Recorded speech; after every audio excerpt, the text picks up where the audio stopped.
Taarifa mpaka sasa kutoka kwenye klabu ya Yanga, msimamo uliowekwa wazi kabisa na rais wa klabu ya Yanga, Rais Engineer Hersi, ni kwamba hawatocheza ng'o. Yani hiyo tarehe 15 ya mwezi wa 6 ambayo imeweza kutangazwa kwamba itakuwa ni dabi ya Kariakoo. Taarifa iliweza kutoka na wanachokidai kwamba ni bora wakaenda FIFA, ni heri wakapokonywa alama 15, ni heri wakashushwa daraja, lakini walichoweza kukizungumza ni kwamba hawatocheza dabi ya Kariakoo. Yani kauli mbiu kwa sasa kwenye klabu Yanga ni kwamba hatuchezi ng'o, na wanachokihitaji na wanachokiomba ni bora wakaenda FIFA na haki ikapatikana, kwa sababu kama ni TFF, CAS, CAF wameweza kushindwa, basi nafikiri watakaweza kutoa pia muafaka wa majibu watakuwa ni FIFA ambayo inaongozwa na Rais Infantino. Kwa hiyo ni issue ambayo imeonekana kuwa bado iko serious, licha kwamba Rais Engineer Hersi aliweza kuitwa bungeni na alikuwepo, na hata hiyo mada ilionekana kabisa kwamba wenda angeweza kuipuuzia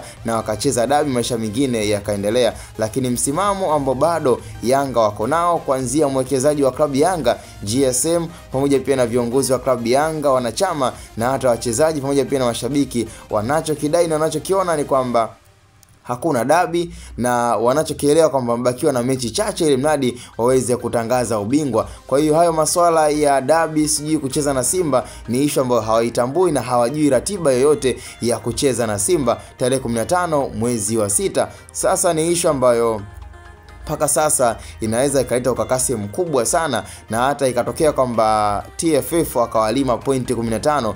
Unafikiri je, itakuwa timu gani nyingine ya kuweza kuwakilisha Tanzania ukiachana na Simba kwenye michuano ya klabu bingwa ama shirikisho? Kwa nafikiri hapo kutakuwa na changamoto kubwa endapo kama kweli TFF na wao wataamini na watataka kutumia kanuni ya kuweza kuwatoa na kuwalima Yanga alama 15 na kuwapa alama 3 klabu ambayo itakomeza kufika katika uwanja ambayo itakuwa ni klabu ya Simba. Kwa ni issue ambayo imekaa vibaya sana endapo kweli tarehe 15 mwezi wa 6 Yanga hawatocheza mechi kama walivyoweza kudai, na kauli mbiu ya sasa ni kwamba hatuchezi ng'o, kesi mpaka iende FIFA. Lakini wanachokitaka ni haki iweze kupatikana, alama zao 3 ziweze kurudishwa, maisha mengine yaweze kuendelea. Lakini kuhusiana na issue ya kucheza dabi ni swala ambalo hawalijui na hawatoweza kulikumbuka katika maisha yao kwamba kulikuwa na dabi ambayo imechezeka tarehe 15 mwezi wa 6. Sasa ukiwa kama mpenzi msikilizaji na mdau, unalipi la kushauri, unalipi la kuzungumza?